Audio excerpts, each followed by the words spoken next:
Complex. They have dropped, I think this is their third iteration of the hip hop media list. Obviously, I think some of you guys know last year they gave me the spot of number one. I was according to Complex and their editors and writers, I was the number one hip hop media personality in the game. Okay.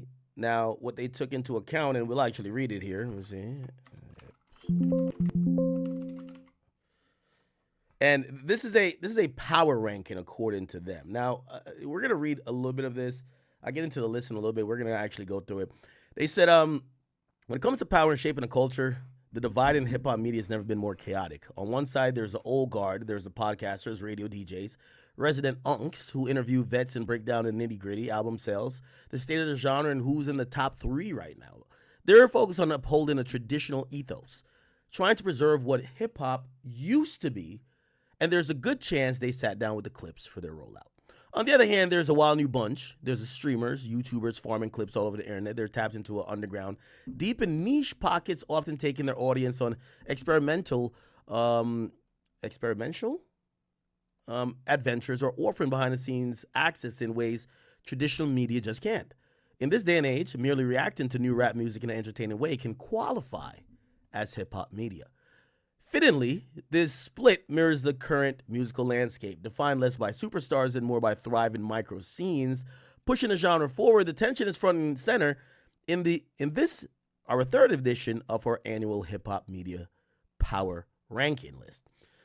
And this year's list might be the most controversial yet. In a fractured ecosystem, there's a few shared opinions, just zealots advocating for their lens. So let's get to the ground rules, okay? When we say power, we're talking about cultural influence, the ability to move conversation and dominate headlines. These are the figures who hip-hop moments consistently go viral and shape the broader discourse. Most of them work across multiple video platforms because, let's face it, even the most popular hip-hop writer has a shorter reach than a consistent YouTuber. We're ranking individuals, not shows, though in a few cases, duos or collectives have made the cut based on their joint presence. We strive to be non-judgmental when evaluating content. Some names here trafficking clickbait or salacious material, okay? But they've built real audiences that impact cannot be overlooked. And finally, yes, once again, no one from Complex was eligible, so sorry, Speedy, but a few alums did make the list. Here is the 2025 Hip Hop Media Ranking. Number 25 is John Cara Manica? Okay, I don't even know who this guy is. I'm going to be honest. He was not ranked last year. He's featured on Popcast, New York Times. He's known for smart and insightful analysis of modern day trends and what? Okay, he did a Clips interview, a RZA interview. He did a review of Super Bowl performance by Kendrick. So he's a pop critic for New York Times. Okay, all right. So he gets number 25. Number 24, Zeus and B-Lou. I think that's one of our favorite reactors, right? There's an art to reaction videos. Plenty have tried. Few do it consistently well as Zeus and B-Lou. They remain the best at blending sharp commentary with humor. Thanks to their natural chemistry and ability to riff off each other that feels effortlessly, their reaction to Not Like Us was so impactful. It was even cited in the Drake initial defamation lawsuit against UMG. True to form, they followed up with an even funnier reaction video, this time about the lawsuit itself. And one lawsuit don't stop a show. One of the highlights of Drake dropping What Did I Miss is Z-Lu and B-Lu's reaction video about the Iceman single. Okay. So Zeus and B-Lu get number 24. Then we get Arshawn Jawad. Okay. I don't know this person either. Oh, they're featured on Kids Takeover. I do know the platform. Last year, one of the most controversial additions to her list was Arshawn Jawad, the mastermind and face behind Kids Takeover. To quote Akademiks, I've never heard of this. Oh, they're quoting me. Okay, perfect. I've never heard of this nigga until I've seen this list. But a year later, not only we feel great about the decision, we're doubling down. Okay. Arshawn has been fire over the last 12 months. Literally, as I write this, Drake just reposted a clip of his interview with Lucky on his Instagram. Kids Takeover is a dope platform. I like it. He approaches interviews with real curiosity, genuine interest in the music, makes him an outlier in the landscape of bloodsuckers. He understands contemporary hip-hop as a genre. Like, Kids Takeover, by the way, is basically like No Jumper in 2017 when No Jumper is interviewing X, Lil Pump, and all these guys in like this popping off thing called SoundCloud rap. So, like No Jumper, that was their bread and butter. I think Kids Takeover, that's their thing now, like that they are the leading, right? Angela Yee makes number 22. She was 17 last year. She fell 5 spots. She has her own show, Way Up with Angela Yee, also a podcast, Angela Yee Lip Service. Okay. By the way, keep me to 20 minutes on this chat because we got to get ready for Iceman. It's surprising that we realized, okay, in the 2 years with Way Up with Angela experience, the show's it already has that It's Always Been Here feeling with segments like Tell Us the Secrets where listeners overshare a little bit too much. We know the regulars like rapper Mano, who seems to always be a text message away. This speaks to the strength of local radio in a major market. If you have a right slot, you can offer this type of consistency that feels underrated on lists like this, which tends to reward big moments. But don't underestimate Angela Yee. She's a pro, still one of the most respected figures in rap media. After all these years, she remains a trusted ear some artists feels comfortable around, which can actually cause some issues. On her long-running sex podcast, Lip Service, Mexican OT got a little bit too relaxed and even shared a controversial view on the N-word, comments that he'd later walk back. Number 21, Bootleg Kev. He was ranked last year. He fell 7 spots, but still made the list this year again. Has his own podcast and Bootleg Kev show. I believe that's on the radio. And this is a hip hop nerd disguised as a host. He brings deep cut, obsessive energy and whatever. Okay, cool. Like Denzel Curry breaking down the Drake versus Kendrick. And fucking X-rated casually reflected on being cool with the Menendez brothers in prison. Kev has the most thorough coverage of Joey Badass and the Ray Vaughn Dust Up, sitting down for extended conversations with both. Okay. Big Boy, number 20.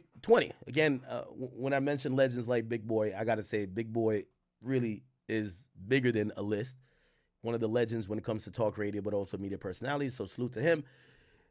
He's number 20 on this list. It's a power ranking list, which means a frozen moment in time. He was 16. He fell 4 spots. He's known for his comedic timing, energetic interviews. Okay. All right, I'm not going to read everyone. Number 19, Nadeska Alexis. Shout out to Nadeska. I'm glad my sister, who I did Everyday Struggle with the entire time, is still very relevant in the game, still doing her thing. I grew to respect her honesty, her hard work, and ingenuity when it comes to like just media and content in general. She's gone on to Apple Music. I was a big proponent of her doing that, and I think she's done amazing things over there. So you'll never hear me speak a bad word about my sis, Nadeska Alexis. So congrats to her on 19. Number 18, DDG. Ooh, DDG. I feel like DDG could be up a little bit. He should be up a little bit higher on the list, right? He's been popping off on Twitch, as everybody knows. Definitely one of the biggest streamers, right, in the game currently. And here's the thing, is I have a prediction. DDG will be either completely off this list or top 3. He's one of the most famous people here with a romantic relationship and constantly making headlines. And antics at Streamer University dominate coverage, but is he really part of hip-hop media? You could argue that for a stretch he was, but he's becoming a leader in the hip-hop streaming world, taking the ethos of Plaque Boy Max in the Booth series to another level, recording an album live with artists like Rob 49, Khalifa, Bia, The Baby, and more. The album might have not had a raging success, but I could appreciate the swing. At times, he's been a voice in the mix for news headlines. When Bad Baby was in the midst of her dust-up with Alabama Parker, she went to see DDG. Okay. I feel like it could be up higher on that list. Elliot Wilson makes number 17. He's known for conversations with rap legends, sparking hip-hop debates, and pissing off streamers or rappers who think they're doing journalism. Last year, Elliot Wilson was where was he ranked? Oh, he was, damn. He fell from 5 to 17, but he was 5 last year. Okay. Last year, he was one of the most prominent voices in the Kendrick and Drake beef, but without a back and forth of that scale this year. Sorry, Joey Badass and Ray Vaughn. It's been harder for him to find that narrative to latch on, and the bigger picture remains one of the better rap shows, and he's a vital part of it. So it's cool to see him get that momentum for another interview series, the Elliot Wilson Experience. But he's talked to a wide range of artists from Cash Cobain to Mac Homie. But it's telling that most of his moments actually capture the rap zeitgeist came from conflict, like when he revealed a fiery private voice note from Bow Wow, or when private tension from former partner B-Dot spilled into the open, or when Cameron or Elliot hashed out their intricacies. Interesting. DJ Head. garbage. I'm gonna just be honest. Like, it's just garbage. Like, I don't even know how he could be on this list, but okay. Whatever. Let's get past it. Jadakiss and Fat Joe. Interesting, because are they hip hop? Absolutely. Like, the very essence of what hip hop is probably bleeds out of the pores in the veins of Fat Joe and Jadakiss. Are they hip hop media? That remains to be seen. But I'll read a little write up on them real quick. It's almost given that a podcast hosted by Fat Joe and Jadakiss would be a hit. The duo, often hilarious chemistry built over the years of collaboration, shines in every episode. Joe takes the lead with a quick Joker story that is exaggerated to the 10th power, like he talked about the Taliban took the day off after Michael Jackson's death, while Kiss played the perfect sidekick, often looking exasperated by what he's hearing. They've only been doing the show for a few months, but they've developed or delivered viral moments, whether they're responding to one of our rankings or giving Jim Jones a platform to claim he got more hits than us. Shannon Sharp, 14. Interesting. I feel like Shannon Sharp, if we're talking about size of a platform, he could be higher on this list as well. I'm not going to read everyone, but shout out to Shannon. Definitely thinks he should be on it. Shannon's more of a he's broad platform type of guy, but he definitely has had moments with hip-hop stuff. One thing I don't like about Complex, please, for the love of God, when you are giving these guys their flowers and putting them on your list, please don't mention certain stuff, like save it for another article. You probably did another article on it. You got to throw in sexual assault accusations while you're trying to talk this guy up? Like, come on.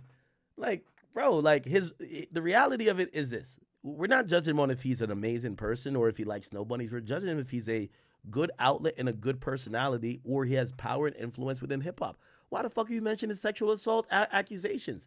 Which, by the way, is now settled. This should have been a deleted sentence.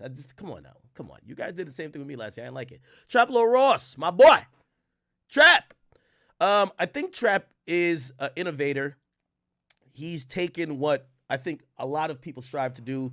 Like, when I look at Trap Lil Ross, I look at me doing either Warren Chirac or whatever, but me doing it in really like this gun-ho, like super salacious, getting stuff from Twitter, which I think he still crowdsources his info, but he puts it together in such a very polished way. You know, I'm telling you, the next iteration of Trap Lore is going to be, you know, him creating these innovative documentaries that not only regurgitates and rehashes certain stuff that's already on social media, but we're all lazy to go look and compile. But he's gonna get these exclusive interviews, and I think he's been stepping out there more. We now know his face. He's gonna be the person who gets like the fucking interview that's gonna be like, you ever see these documentaries on Netflix? Like, I was just watching one on the Bin Laden stuff, and you're seeing some of these guys who are either former advisors to the president, or you're seeing the snipers, or you're seeing the guys who are actually involved in there, basically in a dark room, adding on to the documentary, and the documentary like really updates you and gives you a new perspective of everything that was going on. I think he's the guy, and I think that's the next iteration for him. I'm always glad when he makes the list. Ebro gets number 12. After more than 30 years in the game, he might be the best summed up as never officially released. What? Chill Ebro. He's built a reputation with strong opinions, standing firm in them. Rap Life Review remains consistently strong. Again, you know, I think Ebro is going to be on this list, more of his power in the game. The dude controls Apple hip hop he controls. I think that's why he's more on this list, more than like any of his opinions or ideas that's pushing the envelope or changing the conversation. Respectfully to him, I don't think there's nothing that Ebro has really said that sparked complete culture debate, but I do think he's I've said this before. That's how I never wanted to like beef with him, because I said this guy's too powerful. Like, you know, he's the global head of hip hop at Apple. Shit, how more powerful could you get, right? And he's still allowed to have an opinion, right? Nori. Interesting, because Nori's not here with his partner DJFN, who does Drink Champs with him, but Nori was at number 11 last year, and he stays number 11 this year. Congrats to Nori. Gilly and Wallow, they're at number 10. Last year, they were number 9. Interesting to say, I'll say this. It's interesting to see how this list is evolving over the years. where I think before podcasts were the de facto number like top five slots. And you're seeing some of these guys because I agree with what Nori said before. There's really three poppin' podcasts in hip hop. You know, I don't count Brilliant Idiots as a hip hop podcast, but Drink Champs, Gillian Wallow, Joe Budden podcast, they're consistent. This and third. Obviously, I know I have my off the record, but I'm so inconsistent with it. We're just doing content in a wide, broad space more than just podcast things. With these guys, 99% of their content comes through their podcast. It's interesting to see. It feels like podcasts have lost a little bit of market share because would you say that Drink Champs is not relevant anymore? No. Like, it's very relevant. Same with Gillian Wallow. But it appears the streamers and streamer platforms have caught up to them a bit. Because, again, they went from being like top five. Now we're watching Nori and Gillian Wallow, who are partnered in their ranking at 10, kind of slipped to 10. All right, let's see 9. Okay.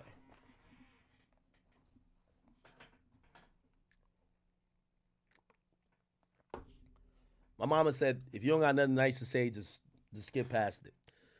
Okay, let me try to, can I say something constructive? I will say this. For all the glazing and penis saddling and dick sucking that happens, I will say this. And I hate to give these guys any credit. You know I don't like him, whatever. But I'm going to try to be objective to some extent. The better podcaster and the better talker between these two is clearly Ruri.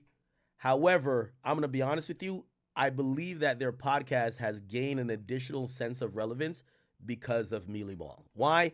Mealy Mall and his association to Drake, and he's been, for better or for worse, a credible source. Again, I always tell y'all it's important to have that plug to the biggest artist. And, I think, as much as I'll say about every outlet, this is why sometimes it's good when you do pick a side. I know theoretically the fans want you to be completely neutral, but we're all humans too, and you end up kind of picking a side. Mealy Mall clearly picked Drake's side, and I'm going to be honest with you, it helped their platform. I thought their platform was about to die. I thought they were on their way out. And once that battle jumped off, them being aligned with Drake, I think helped their platform, even if you don't want to consider Drake winning the battle. I think it helped them because it gave them, you see, all the other guys, they were echo room, dot arrow. Like, you're like, what the fuck is a dot arrow? Like, they're just saying stuff, right? Like, DJ Head's just talking out of his ass. Like, you're like, okay. But then these guys, they were coming with like this a little bit back and forth talk. I think Ruri did I've seen some clips. So I think he did a decent job of challenging Mealy Mall. And Mealy Mall, kind of always stuck to his guns. Like, he's who LeBron should be. Let's be honest, right? Mealy Mall is who LeBron should be, loyal. Like, you can't get Mealy Mall to like, I'm gonna lie, I think Mealy Mall is more loyal than me. Because I'll sit here and criticize Drake. Mealy Mall will not. Which, again, I think it's turned out good for his career because, look, they're number 9 on this list. And I'm telling you, the way how I squashed these two years ago, it's only God. It's a miracle from God they're even on this list, or even alive, period. Okay? So, all right, whatever. Anthony Fantano.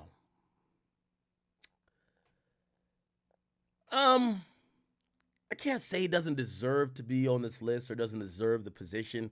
What I will say about the position is that, well, not his position, I guess him. I hate that he represents the beta male wokeness that I'm hoping hip hop gets rid of. He's like the white knight, the soapbox, he's always like value signaling or whatever that's called. Like, he's always the guy who's trying to he's a very intricate hip hop reviewer, but the more you hear this guy, he aligns with feminists. And if we go back to the history of hip hop and how just the culture where hip hop comes from, like, you just start realizing, like, this nigga right here is just like, yeah, you could listen to it for some technicalities about an album, but come on, bro. Come on. You get what I'm saying? Like, come on. Like, when I see this nigga, I expect him, like, he's probably wearing a thong. This guy's a feminist. You get what I'm saying? And to me and no feminists, especially no hip-hop feminists, will ever align in opinions, all right? Just me. But 8, he got an audience. Like all the little beta males, soy boys, they love him, and I understand why. Okay, he's the always he's the guy on Twitter that will go viral off some shit like seeming like he's above the fray. Come on, come on.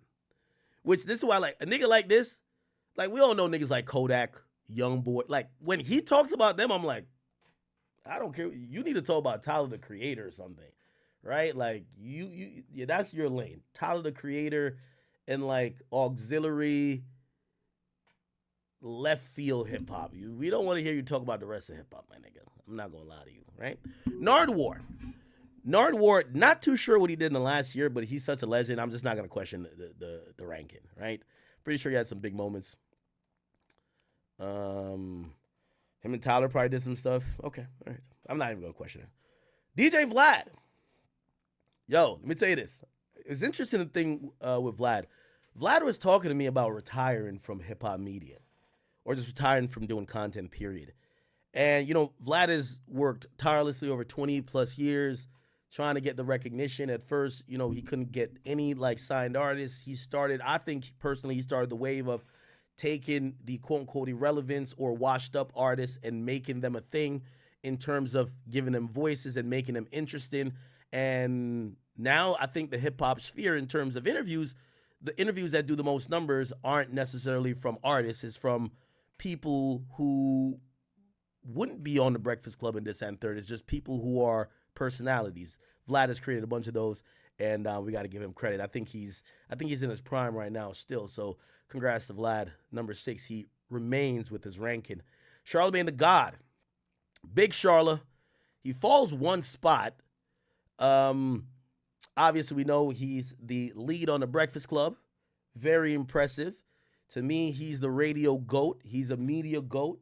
I literally believe that if everybody had to go, if this was golf and everybody got to just stand on their own foot and it's 1v1, v1, v1, v1, v1, I believe that when it comes to being on this here microphone, there's two people nobody gonna fuck with. I don't think nobody fucks with Star, and I don't think nobody fucks with Charlemagne. Okay, Joe, you in that top 3 or top 5? Joe's really good on the microphone as well.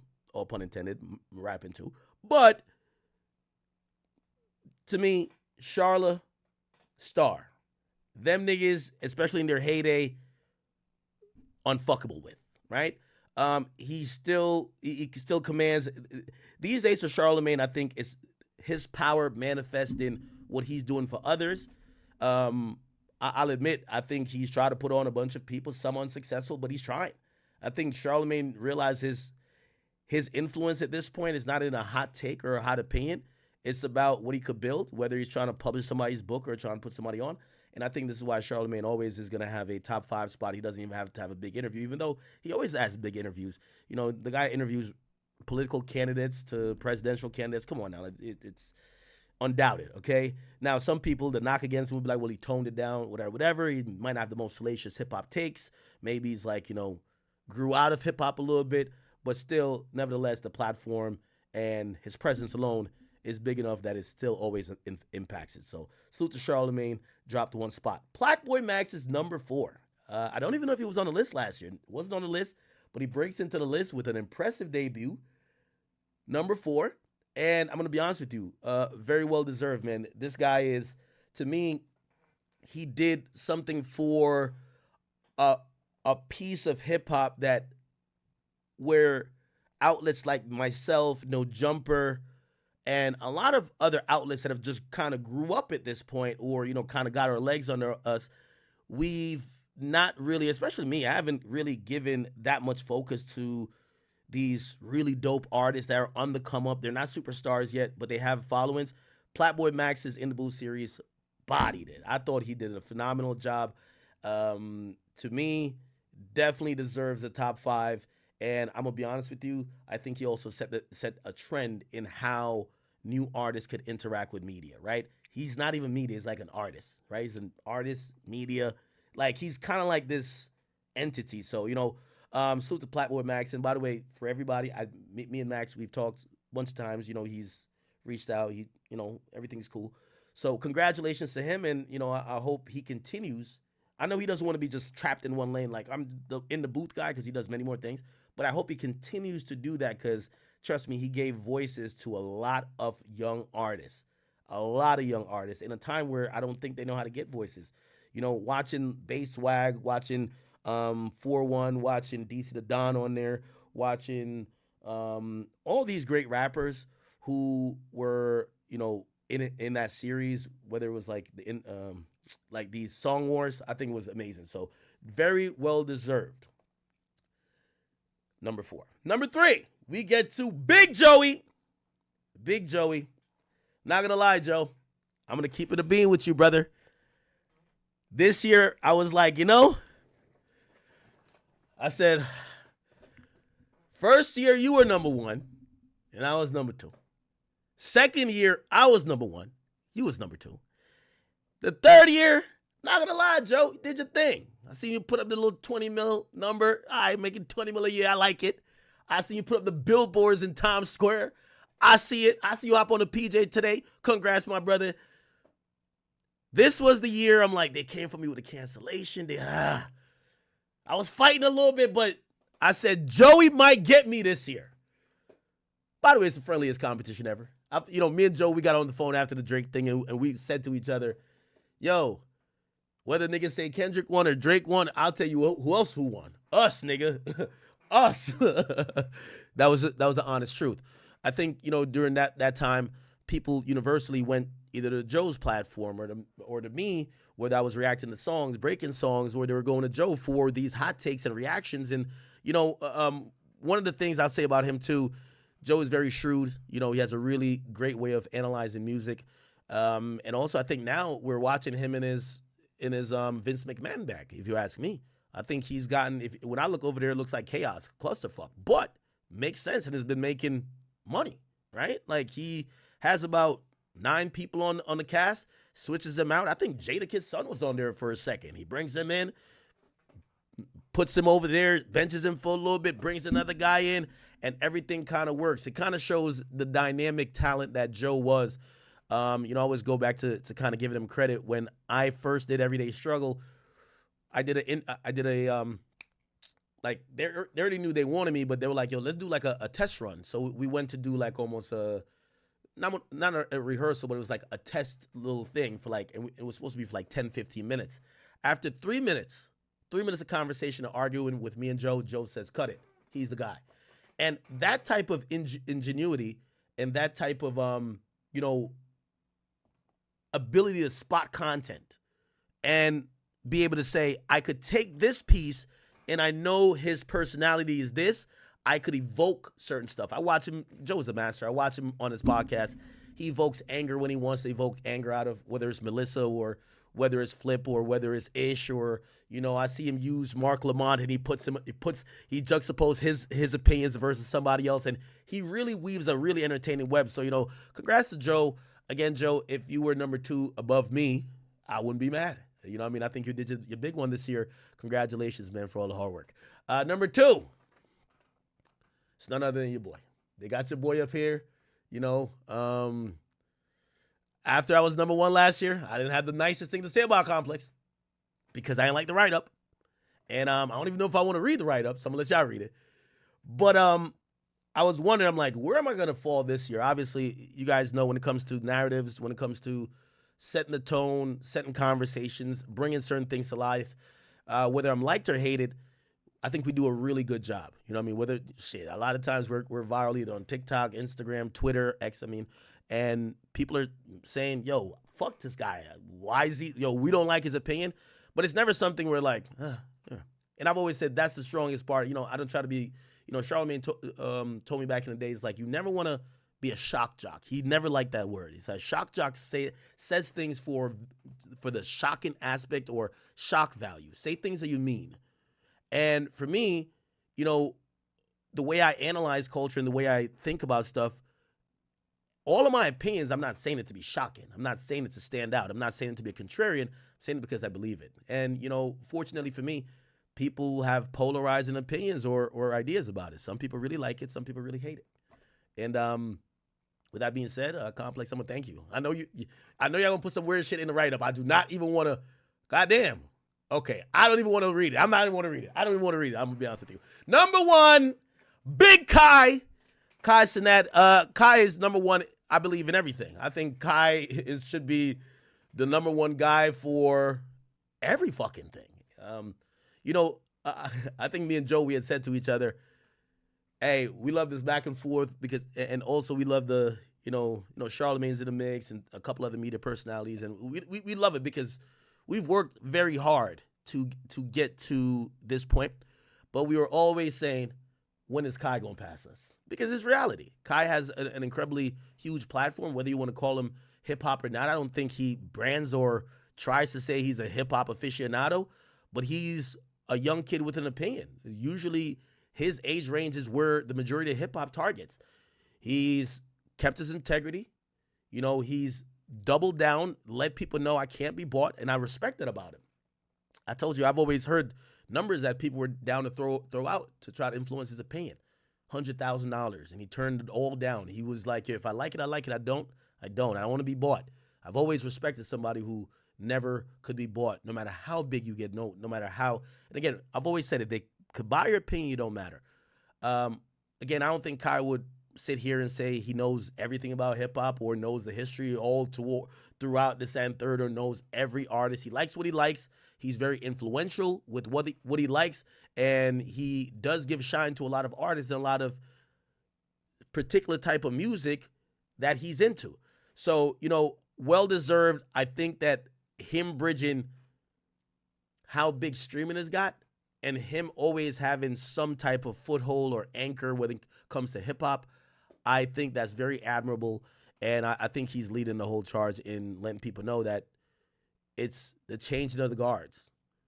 Yes, hip-hop media doesn't have to look like sitting in a radio station with songs playing and you talking for 2 minutes every 15 minutes. No, it could look like a kid who's dancing on stream, who's doing IRL, who might link A Boogie in the studio to check out his album, who might, be like producing the Somebody Who Loves Me video.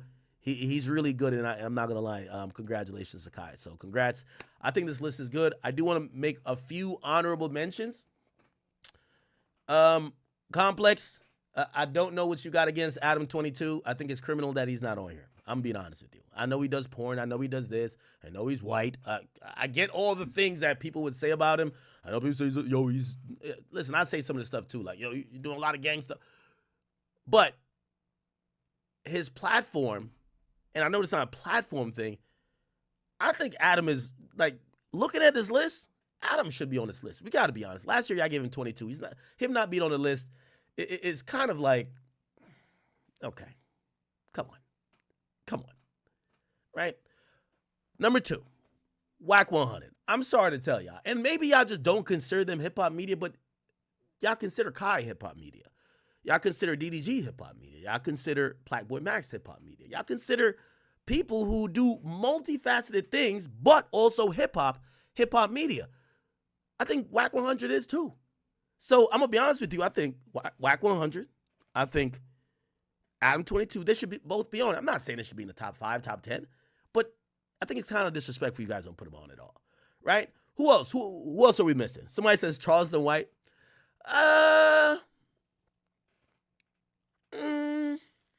Charleston's on some list.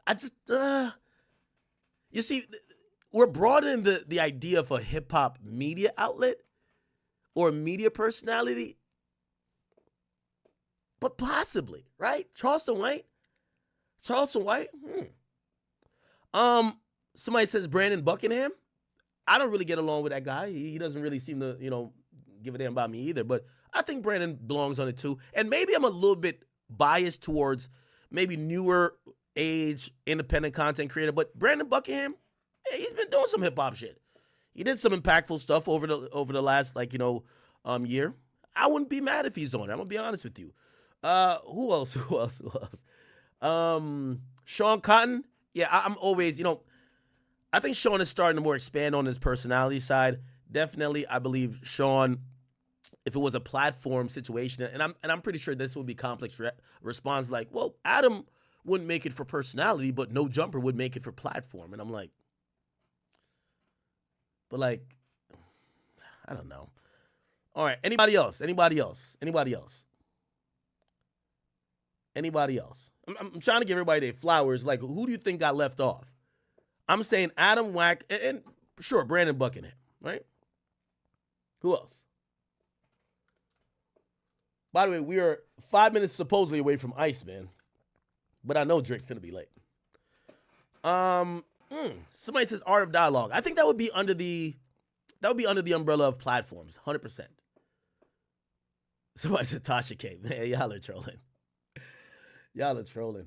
Somebody said No Jumper is not a person. How To Man says, bro, I'm telling you, you, Flacco, and Joe are at the top of hip hop media right now.